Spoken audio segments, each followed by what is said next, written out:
Ay, magandang hapon sa inyo lahat. Ngayon, meron tayong i-tune na airgun. Ito kasi ay hindi daw siya accurate tumama. So, ang ginawa ko dito, nakita ko medyo mataas yung output niya, nasa 1,400. Eh, medyo kalat ang tama niya.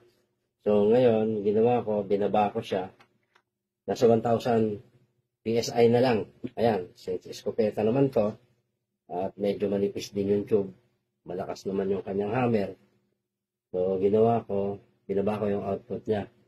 Nagbawas ako ng isang disc. Ngayon, ang ginawa, since wala siyang kasamang silencer, nilagyan ko siya ng silencer para naman hindi maingay pag testing natin. So, ayun, bawas ako ng isang disc sa regulator para bumaba yung output. Naging 1,000 na siya, ayan, 1,000 PSI, and then, ang laman niya is, ngayon is, nasa 1,500. Ayan, 1,200. So, kitang-kita na yung output niya. Diyan ko na rin siya i-base. Diyan ko na rin siya iti-testing. Kasi mga ilang pellet lang naman, malalaman na natin kung okay yung ginawa natin. Or, baka yung silencer natin, titingnan ko rin kung tuwid na tuwid siya. Pero